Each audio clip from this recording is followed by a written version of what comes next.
दरअसल इजराइल दुनिया की एकमात्र कंट्री है जिसपे यहूदी यानी कि जूइश का राज है। 1940 के दशक के पहले यहूदी विश्व के अलग अलग कोने में बिखरे हुए थे, खासकर यूरोप ही उनका घर बन गया था। लेकिन जिस तरह से वर्ल्ड वॉर 2 में हिटलर की नाजी सेना ने जूस लोगों को बुरी तरह मारा और किसी भी देश ने उन्हें बचाने की कोई खास कोशिश नहीं की, तब ऐसी स्थिति में जूइश लोगों ने अपने देश की मांग उठाई जहां वो चैन से सर उठाकर जी सके और आने वाली पीढ़ी को एक सुरक्षित भविष्य दे सके। लाखों जूस जब हिटलर के शासन के दौरान मारे गए तो यूरोप, खासकर जर्मनी के जूइश लोगों ने मेडिटेरेनियन सी में बसे एक छोटे से रीजन की तरफ अपना रुख कर लिया जिसे पैलेस्टाइन कहा जाता था। अफ्रीका, यूरोप और विश्व के दूसरे हिस्सों से जूस अब पैलेस्टाइन की तरफ बढ़ने लगे। इस वक्त इनकी आंखों में ख्वाब था अपनी जमीन होने का, अपने लोगों के बीच होने का और अपना एक देश बनाने का जहां उनकी किस्मत यूरोपियन के हाथों ना लिखी जाए। लेकिन सवाल उठता है कि विश्व भर के जूइश आखिर पैलेस्टाइन की तरफ ही क्यों आगे बढ़े? क्यों उन्होंने इस छोटे से देश को अपना कहा? जूस के इतिहास और इजराइल की कहानी समझने के लिए चलते हैं इतिहास के पन्नों में। कहानी की शुरुआत होती है लगभग 4000 साल पहले। इन दिनों मेसोपोटामिया की सभ्यता थी जहां मूर्ति पूजा को बढ़ावा दिया जाता रहा। इस वक्त यहाँ कोई खास धर्म नहीं था और समाज इवॉल्व नहीं हुआ था। इसी दौरान यहाँ जन्म हुआ हजरत इब्राहिम का, जिससे अब्राहमिक रिलीजन शुरू हुआ। इनके वंशजों ने यहूदी, ईसाई और इस्लाम धर्म को जन्म दिया। बहरहाल हजरत इब्राहिम धीरे धीरे लैंड ऑफ केनन, जो कि प्रेजेंट डेज में इजराइल और पैलेस्टाइन का भाग है, वहां चले गए और लोगों को धार्मिक शिक्षा देना शुरू कर दी। इन्होंने एक धर्म की स्थापना की जिसे नाम दिया जूडाइज्म। इब्राहिम के फॉलोअर्स जूडास कहलाने लगे। इब्राहिम के 2 बेटे हुए, एक इस्माइल और दूसरा आइसैक। इनके समय में भी इन्होंने जूडाइज्म को ही फॉलो किया और इनके फॉलोअर्स भी काफी संख्या में हो गए। लेकिन आगे चलकर आइसैक के जो बेटे हुए उन्हें क्रिश्चियनिटी में जेकब, यहूदियों में इजराइल और मुस्लिमों में याकूब के तौर पर जाना गया। उन्होंने जूडाइज्म को आगे बढ़ाया, लेकिन फिर जेकब ने 4 शादियां की जिससे उनके 12 पुत्र हुए, जिन्होंने 12 अलग अलग कबीले बनाए और राज करने लगे। इन्हीं में से एक पुत्र जूडा था। इन्होंने ही यहाँ पहली दफा यहूदी धर्म की स्थापना की। लेकिन बीतते वक्त के साथ यहाँ भयानक अकाल पड़ने लगा, जिससे कि यहूदी लोग धीरे धीरे आसपास के देशों में माइग्रेट करने लगे। सबसे ज्यादा यहूदी उन दिनों इजिप्ट में जा बसे, क्योंकि यहूदी जहाँ भी जाते वहाँ सेटलमेंट बनाते और ग्रुप्स में रहा करते थे। इसीलिए वो बिजनेस में हमेशा से आगे थे। इनकी काबिलियत से इजिप्ट के राजा अब डरने लगे। उन्हें लगा कि अगर यहूदियों की संख्या यूं ही बढ़ती रही तो फिर वो दिन दूर नहीं जब ये लोग इजिप्ट पर कब्जा कर लेंगे और अपना शासन चलाने लगेंगे। इनकी बढ़ती आबादी और प्रॉस्पेरिटी ने वहाँ के राजा को रेस्टलेस करना शुरू कर दिया। फिर जल्दी ही वहाँ के राजा ने जूस प्रभाव और परिवार को रोकने के लिए ऐसा आदेश दे दिया जिसे सुनकर सबके रोंगटे खड़े हो गए।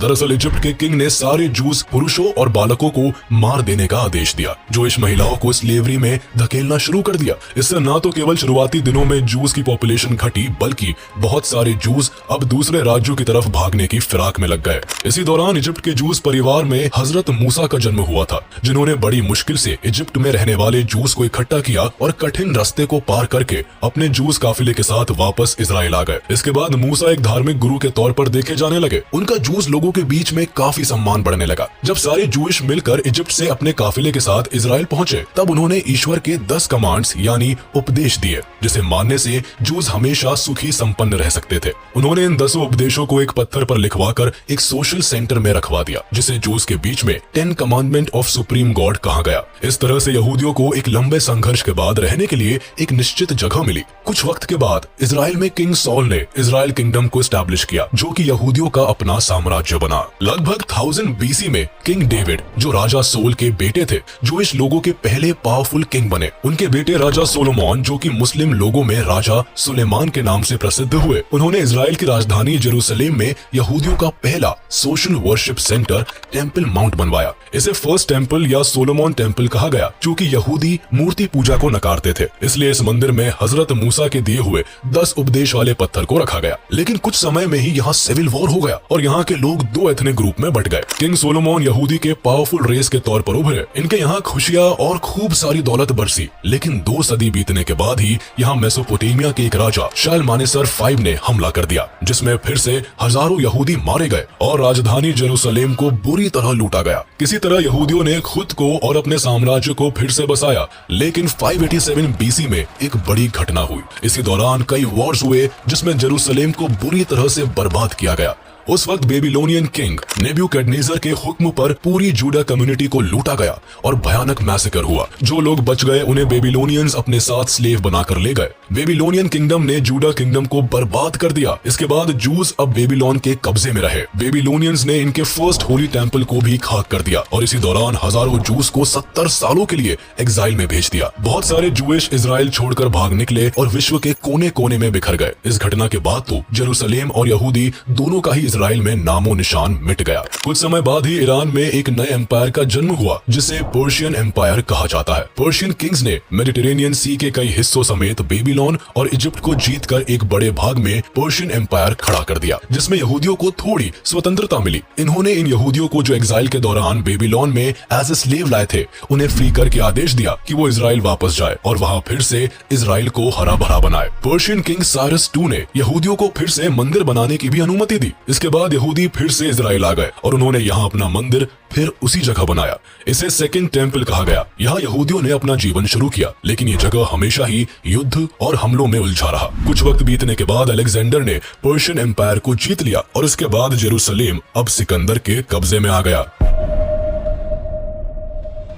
अलेक्जेंडर किंगडम खत्म होने के बाद 63 BC तक इजराइल रोमन किंगडम के भीतर आ गया। रोमन किंगडम के समय में ही जीसस क्राइस्ट का जन्म एक यहूदी परिवार में हुआ। वो धीरे धीरे लोगों के बीच काफी पॉपुलर होने लगे और उन्होंने खुद को भगवान का बेटा कहा। जल्दी ही उनके फॉलोअर्स अब यहूदी समाज में फैल गए। लोग उनकी बातों से बहुत प्रभावित होते और उनके चमत्कार देखने आने लगे। ये बात यहूदियों के धर्म गुरुओं को नहीं भाई। उन्होंने जीसस के खिलाफ बातें फैलानी शुरू कर दी। जूस ने जीसस को अपना गॉड मैसेंजर मानने से इनकार कर दिया। ये जीसस ऑफ नाजरेथ की टीचिंग को मानने से इनकार करने लगे और 30 से 33 AD के करीब जीसस को सूली पर टांग दिया, ये कहते हुए कि ये आदमी धर्म के खिलाफ बोल रहा था। लेकिन जीसस को सूली पर टांगना यहूदियों पर बहुत भारी पड़ गया। रोमन एम्पायर में जीसस के फॉलोअर्स बढ़ने लगे। कई जूइश भी अब क्रिश्चियनिटी को फॉलो करने लगे थे। इससे यहूदियों की समस्या और बढ़ने लगी। असल में रोमन्स की बढ़ती हुई क्रिश्चियन पॉपुलेशन की वजह से कई जूस भी अब क्रिश्चियनिटी को फॉलो करने लगे थे। इससे जूइश के धर्म गुरुओं ने मिलकर रोमन के खिलाफ रिवोल्ट कर दिया, जिसे फर्स्ट जूइश रोमन वॉर कहा जाता है, ताकि क्रिश्चियंस को इजराइल से भगाया जा सके और रोमन्स के राज से छुटकारा मिल सके। जहां तहां लोग अब काफिले बनाकर रोमन एम्पायर को मानने से इनकार करने लगे। जब जूस ने पहली बार अपने हक की आवाज उठाई और रोमन किंगडम को मानने से इनकार करने लगे, तब रोमन्स ने पूरे जेरूसलेम को चारों तरफ से घेर लिया और फूड सप्लाई बंद कर दी, जिससे कि जूस भूखे मारे गए। इसके बाद उन्होंने बचे कुचे लोगों को मारना शुरू कर दिया और अंत में पूरे जेरूसलेम को आग के हवाले कर दिया। इसी दौरान रोमन्स ने यहूदियों के सेकंड टेंपल को भी जलाकर राख कर दिया, जिसकी एकमात्र दीवार आज भी जेरूसलेम में बची हुई है। इस घटना को सीज ऑफ जेरूसलेम कहा गया।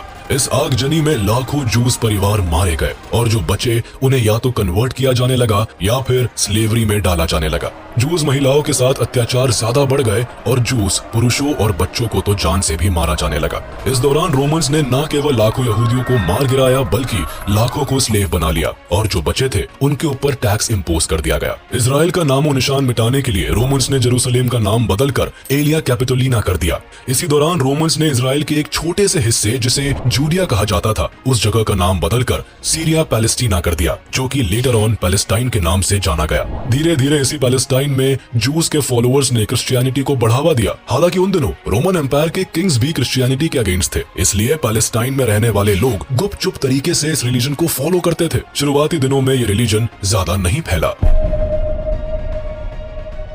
324 AD तक तो रोमन एम्पायर का राज रहा, लेकिन इसके बाद रोमन किंगडम के टुकड़े हो गए और आखिरकार बाइजेंटाइन एम्पायर, जो कि रोमन एम्पायर का ही एक भाग था, उसने 324 AD से जेरूसलेम की गद्दी हथिया ली। रोमन साम्राज्य की सत्ता द ग्रेट एम्परर कहे जाने वाले कॉन्स्टेंटीन के हाथों में आ गई। कॉन्स्टेंटीन खुद ही क्रिश्चियनिटी और जीसस के थॉट से काफी प्रभावित थे, इसलिए उन्होंने जेरूसलेम में जहाँ जीसस की कब्र थी वहाँ एक चर्च बनवा दिया और क्रिश्चियनिटी को एक्सेप्ट कर लिया। इस चर्च को चर्च ऑफ द होली सेपल्चर का नाम दिया गया। इसके बाद बाइजेंटाइन एम्पायर ने क्रिश्चियनिटी को अपना ऑफिशियल रिलीजन घोषित कर दिया। अब चूंकि यहूदी लोगों ने जीसस की टीचिंग्स को नहीं माना था और जीसस के क्रूसिफिकेशन को सपोर्ट किया था, इसलिए अब ये लोग दोबारा से इस नए साम्राज्य के टारगेट बन गए। अब फिर से जूस का परसिक्यूशन शुरू हुआ। इसी दौरान फिर से हजारों यहूदियों ने ईसाई धर्म को अपना लिया और जिन लोगों ने नहीं अपनाया उनके ऊपर फिर से अत्याचार होने लगे। क्योंकि बाइजेंटाइन एम्पायर को पता था कि अगर जूस को थोड़ी भी छूट मिली तो ये तुरंत अपना साम्राज्य बनाने में देरी नहीं करेंगे। इसलिए उन्होंने इस दौरान कई सारे ऐसे रूल्स बनाए जिससे कि जूस लोगों की पावर खत्म होती चली गई।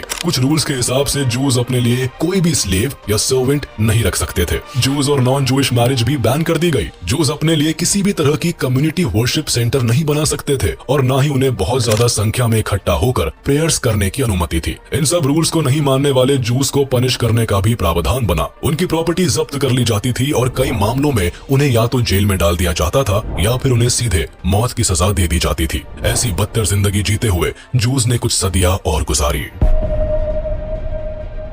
638 एडी में बाइजेंटाइन एम्पायर को हराकर अरब आर्मी ऑफ उमर जेरूसलेम को कैप्चर कर लेता है, जिसके बाद पूरा सीरिया पैलेस्टीना अरब रूलर्स के अंडर आ जाता है। अरब्स के समय उन्होंने उस जगह का नाम अब पैलेस्टीना कर दिया। 638 से लेकर 1099 तक पैलेस्टीना इस्लामिक पीरियड में रहा, जिसमें यहूदियों को थोड़ी बहुत आजादी मिली। इसी दौरान लाखों जूस मुस्लिम बन गए और खुद को इब्राहिम के वंशज कहने लगे। इस दौरान यहूदी खूब फ्लरिश हुए। मुस्लिम खलीफा ने पूरी दुनिया में बसे जूस को वापस से जेरूसलेम आने का न्योता दिया। इस दौरान आसपास बसे जूस फिर से इजराइल की तरफ चले गए। हालांकि पिछले 500 सालों से भटकते रहने के कारण कई जूस अब अफ्रीका, यूरोप, खासकर स्पेन, जर्मनी और रूस के आसपास के इलाकों में बस गए थे और उन्होंने वहां अपना छोटा छोटा सेटलमेंट बना लिया था। इसी दौरान इस्लाम धर्म चारों तरफ फैला और जूस भी पूरी दुनिया में अलग अलग जगह बसने लगे। 1099 तक तो जूस अच्छी जिंदगी जी रहे थे, लेकिन 11th सेंचुरी तक आते आते यूरोपियंस अब समुद्री रास्ते ढूंढते हुए हर जगह को कॉन्कर कर रहे थे। इसी दौरान उन्होंने पैलेस्टीना को भी कॉन्कर किया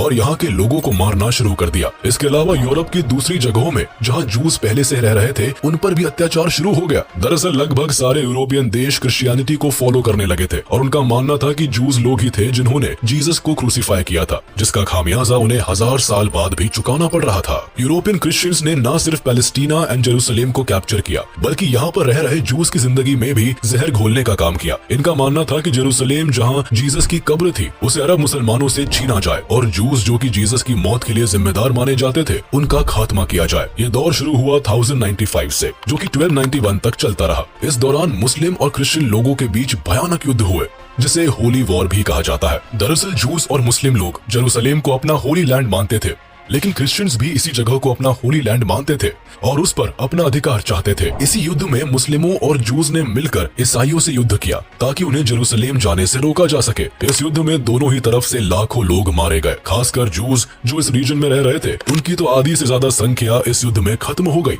इसके अलावा यूरोप में जहाँ भी यहूदी दिखे वहाँ ईसाइयों ने उनको जिंदा जलाना शुरू कर दिया। यहूदियों की ये जीवन शैली और स्लेवरी ऑटोमन एम्पायर के आने तक बनी रही। 16th सेंचुरी में ऑटोमन एम्पायर ने जेरूसलेम पर कब्जा कर लिया। यूरोप के भी बड़े हिस्से पर इन दिनों ऑटोमन एम्पायर का राज था, जिसमें जूस को थोड़ी आजादी मिली। हालांकि इन दिनों भी जूस को कोई अच्छी जिंदगी नहीं जी रहे थे, लेकिन फिर भी यूरोप में क्रिश्चियंस जिस तरह से जूस को ट्रीट कर रहे थे उससे अच्छी जिंदगी ऑटोमन एम्पायर के जूस की थी।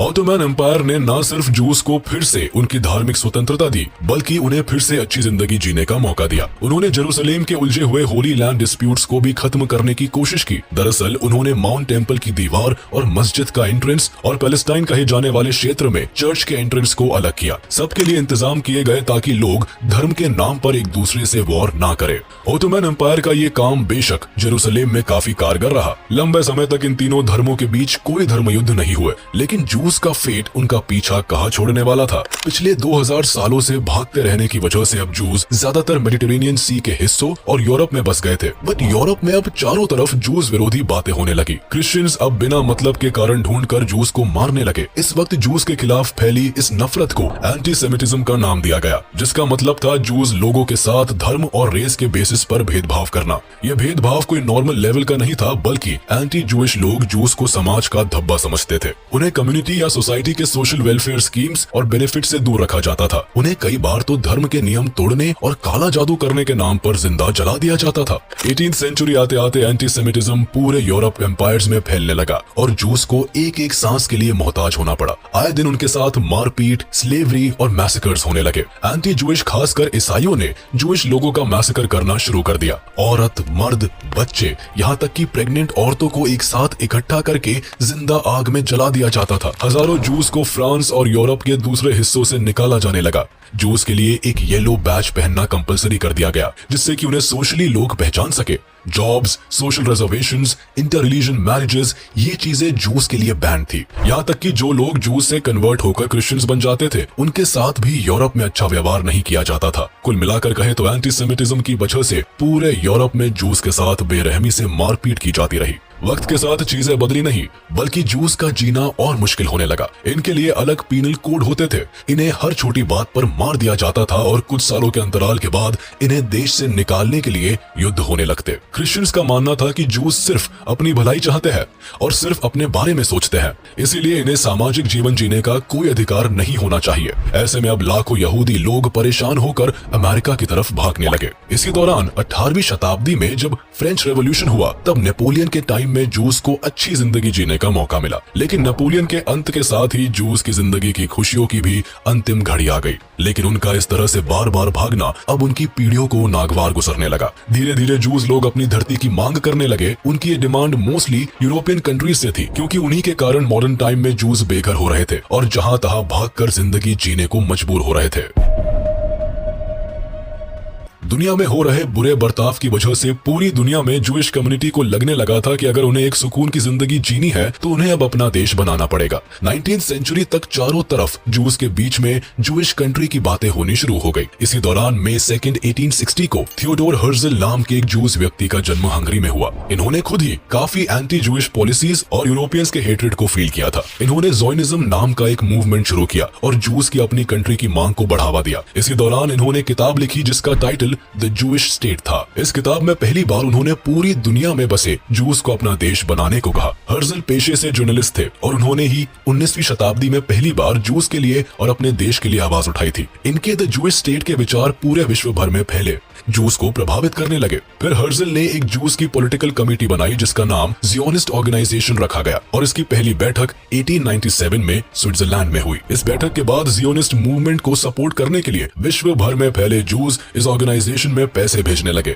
देखते देखते कुछ ही समय में ये ऑर्गेनाइजेशन ने बहुत पैसे इकट्ठे कर लिए, जिससे कि जूस का एक अपना देश बनाया जा सके। उन दिनों पूरे यूरोप में डेथ टू द जूस का नारा गूंजने लगा था, जिससे कि पूरी जूस फैमिलीज में काफी डर फैलता जा रहा था। ऐसे में हर्जल ने विश्व भर में फैले जूस को अपने वतन इजराइल, जो कि अब पैलेस्टाइन बन गया था, वहां आने को कहा। उनके उस बुलावे के बाद काफी मात्रा में जूस अपने वतन इजराइल की तरफ बढ़ने लगे। हर्जल को यह भरोसा था कि एंटीसेमिटिज्म को यूरोप से हटाना नामुमकिन है और इस वजह से जूस हमेशा ही दुख भरी जिंदगी जीते रहेंगे। इसीलिए उन्होंने जूस स्टेट की मांग तेज कर दी। उनके बुलावे पर फिर से जूस का काफिला पैलेस्टाइन की तरफ बढ़ने लगा, जिसको जैसे संभव हुआ वो उसी हालत में पैलेस्टाइन की तरफ बढ़ निकला। कुछ लोग तो एंटीसेमिटिज्म के मारे पैदल ही रेगिस्तान पार करते हुए पैलेस्टाइन पहुंच गए। चूंकि उन दिनों पैलेस्टाइन ओटोमन एम्पायर के हाथ में था, इसीलिए जूस के यहाँ आने पर कोई रोक टोक नहीं हुई। जूस के यूरोप से पलायन करके पैलेस्टाइन पहुंचने के इवेंट को आलिया का नाम दिया गया। हर्जल के इस बुलावे पर पहला आलिया 1882 एंड 1903 के बीच हुआ, जिसमें लगभग 35,000 जूस इजराइल वापस आए। इसके बाद दूसरा आलिया 1904 एंड 1914 के बीच हुआ, जिसमें फिर से लगभग 40,000 जूस इजराइल आए। इसी बीच वर्ल्ड वॉर 1 शुरू हो गया। इसके दौरान भी लगभग 40,000 जूस पैलेस्टाइन आ गए। लेकिन पैलेस्टाइन आकर भी जूस यहाँ एक भगोड़े की तरह जीवन जी रहे थे। जूइश लोगों ने बॉर्डर वाले इलाकों में अपना सेटलमेंट बनाया, लेकिन जूस के पास काफी पैसे थे जिसका इस्तेमाल करके वो अपना शहर, स्कूल्स, हॉस्पिटल्स और संस्कृति को फ्लोरिश करना चाहते थे। जूस अपना देश किसी भी कीमत पर बनाना चाहते थे और इस बात की खबर ब्रिटिशर्स को काफी अच्छे से थी। उन दिनों अमेरिका में जो जूस थे वो काफी फ्लोरिश्ड और रिच थे और वही लोग मेनली ज़ायनिस्ट ऑर्गेनाइजेशन को पैसे भेज रहे थे। अमेरिका के वर्ल्ड वॉर 1 में एंटर कर जाने के बाद अब जूस भी कुछ हद तक प्रो ब्रिटिशर्स हो गए। इस बात का फायदा उठाकर ब्रिटिश एम्पायर ने अपनी कमजोर होती हुई इकोनॉमी को बूस्ट करने और वॉरफेयर के खर्चे को उठाने के लिए 1917 के आसपास जूस लोगों से फाइनेंशियल मदद मांगी। बदले में उन्होंने ये कहा कि अगर जूस उन्हें पैसों से मदद करते हैं और अगर ब्रिटिशर्स वर्ल्ड वॉर 1 जीत जाते हैं तो वो लोग जूस की अपनी कंट्री इजराइल बनाने में मदद करेंगे। ब्रिटिशर्स के इस वादे पर भरोसा करके जूस ने ब्रिटिशर्स को सपोर्ट किया। उन दिनों ये प्रस्ताव जूस और British foreign secretary Arthur Balfour के बीच हुआ था, जिसे बैल्फोर डिक्लेरेशन भी कहा जाता है। इस प्रॉमिस पर भरोसा भरोसा करके जूइश लोगों ने ब्रिटिशर्स को ऑटोमन के खिलाफ जाकर फाइनेंशियल मदद की। इस युद्ध में ऑटोमन एम्पायर हार गया और पैलेस्टाइन अब ब्रिटिशर्स के कब्जे में आ गया। पैलेस्टाइन जब ब्रिटेन के कब्जे में आया तो पूरे विश्व से जूस पैलेस्टाइन की तरफ बढ़ने लगे। जूस लीडर्स ने देखा कि लोग अलग अलग जगहों से आ रहे हैं और उनकी बोली, भाषा और लाइफस्टाइल भी एक दूसरे से अलग है, तो उन्होंने पूरी जूस सोसाइटी को यूनिफॉर्मिटी देने के लिए एक शहर बसा लिया जिसका नाम सिटी ऑफ टेल अवीव दिया गया। यहाँ पर जूइश लीडर्स ने हिब्रू भाषा, जो कि जूस की अपनी पुरानी भाषा थी, उसे फिर से यूज में लाने की कोशिश की। हिब्रू भाषा सिखाने के लिए स्कूल खोले गए, न्यूज़पेपर और पब्लिक अनाउंसमेंट्स और प्रेयर्स को हिब्रू लैंग्वेज में ही प्रमोट किया गया, जिससे कि जूस आपस में मजबूती से जुड़ते चले गए। जूस की बढ़ती जनसंख्या और ब्रिटिशर्स के कब्जे में आ जाने की वजह से अब पैलेस्टाइन, जो कि मेनली मुस्लिम थे, वो डरने लगे और यहीं से शुरू हो गया अरब इजरायली के बीच पैलेस्टाइन में डोमिनेंस का कॉन्फ्लिक्ट। दोनों ही पैलेस्टाइन पर अपना हक चाहते थे। पैलेस्टीनीज को लगने लगा कि उनकी जमीनें छीनकर ब्रिटिशर्स कहीं जूस को ना दे दे। इसके बाद पैलेस्टीनीज ने जूस और ब्रिटिश आर्मी के खिलाफ रिवोल्ट कर दिया, जिसे शांत करने के लिए ब्रिटिशर्स ने जूस के सिर्फ 10,000 लोगों को ही एक साल में पैलेस्टाइन आने की परमिशन दी। लेकिन पोलैंड, रशिया और जर्मनी में बढ़ते एंटीसेमिटिज्म की वजह से लाखों जूस बिना किसी रूल की परवाह किए इलीगली पैलेस्टाइन में आने लगे। इसी बीच जूस ने अपनी सिटी में एग्रीकल्चरल लैंड्स को बनाया और खेती शुरू कर दी। इसके अलावा हिस्टाड्रूट, जो कि लेबर संगठन था, उसे भी बनाया गया। इसके बाद उन्होंने एक इलेक्टेड असेंबली, अपनी नेशनल काउंसिल और हगाना, जो कि इजराइल की डिफेंस फोर्स थी, उसे भी स्टैब्लिश कर लिया। एक तरह से इन्होंने पैलेस्टाइन में अपना देश बनाना शुरू कर दिया। लेकिन इसी बीच जर्मनी में हिटलर के राइज की वजह से जूइश लोगों पर बहुत अत्याचार होने लगा, जिससे भागकर फिर लाखों की संख्या में जूस अपने देश इजराइल की तरफ लौटने लगे। जूस के बढ़ते पॉपुलेशन की वजह से अब पैलेस्टाइन में कॉन्फ्लिक्ट्स तेज हो गए, लेकिन इस बार जूस भागने के मूड में नहीं थे। उन्होंने अपनी फोर्सेस को तैयार किया, जिससे वो पैलेस्टाइन के खिलाफ सिविल वॉर भी जीत रहे थे। 1933 से 1938 तक पैलेस्टाइन में कई सिविल वॉर्स हुए, जिसमें कई जूइश और मुस्लिम मारे गए। इसी बीच आमिन अल हुसैन, जो कि जेरूसलेम का मुफ्ती था और अरब हायर कमेटी का प्रेसिडेंट था, उसने जूस को पैलेस्टाइन से मारकर भगाने के लिए हिटलर से दोस्ती करनी चाहिए। वो जर्मनी जाकर हिटलर की सेना में शामिल होना चाहता था, जिससे कि पैलेस्टाइन में भी मुस्लिम एसएस आर्मी बनाई जा सके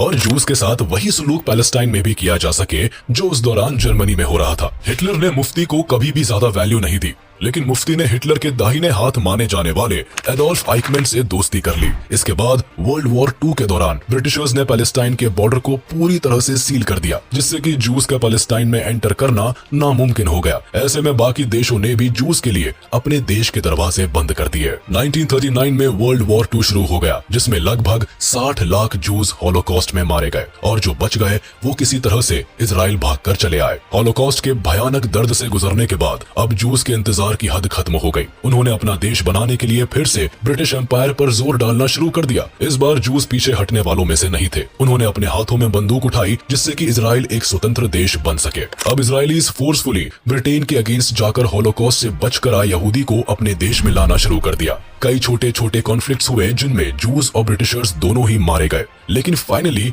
जूस ने ये जंग जीती।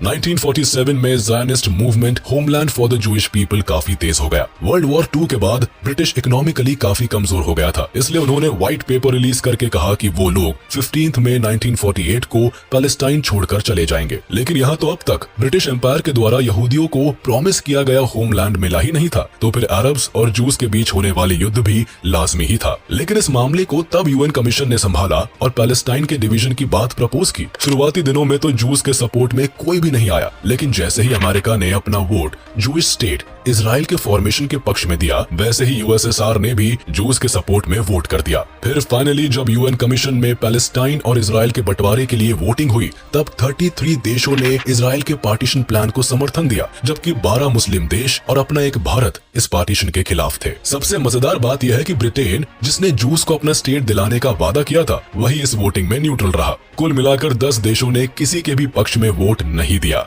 मई 1948 को फाइनली ब्रिटिश आर्मी ने रेजोल्यूशन 181 के तहत पैलेस्टाइन को बांटकर इन्हें छोड़ दिया। लेकिन इसके एक दिन पहले ही 14 मई 1948 को इजराइल अपने आप को इंडिपेंडेंट घोषित कर देता है। लेकिन इजराइल की ये खुशी एक दिन से ज्यादा नहीं टिकी, क्योंकि बंटवारे के अगले ही दिन पैलेस्टाइन ने इजराइल पर हमला कर दिया। हमले की वजह पैलेस्टाइन का अनइवन बंटवारा था। दरअसल जूस की जनसंख्या पैलेस्टाइन में काफी कम थी और वो मोस्टली पैलेस्टाइन के ऊपरी भाग के बॉर्डर टाउन्स में रहा करते थे। लेकिन जब ये बंटवारा हुआ तब पैलेस्टाइन का एक बड़ा भाग इजराइल को दे दिया गया, जिससे जूस तो बड़े खुश हुए लेकिन मुस्लिमों ने इसे एक्सेप्ट नहीं किया। इसके अलावा पैलेस्टाइन को 3 भागों में बांट दिया गया, एक अरब स्टेट, दूसरा जूइश स्टेट और सिटी ऑफ जेरूसलेम को इंटरनेशनल टेरिटरी घोषित कर दिया गया। इस बंटवारे की वजह से पैलेस्टाइन के निचले भाग में रहने वाले 7 लाख से ज्यादा मुस्लिम लोग बेघर हो गए और न्यूली क्रिएटेड अरब स्टेट पैलेस्टाइन में जाने को मजबूर हो गए। इसी वजह से इजराइल के फॉर्मेशन के तुरंत बाद फर्स्ट अरब इजरायली वॉर हुआ, जिसमें लाखों पैलेस्टीनीज और यहूदी मारे गए। ये युद्ध 1949 में खत्म हुआ, जिसमें यहूदियों की जीत हुई।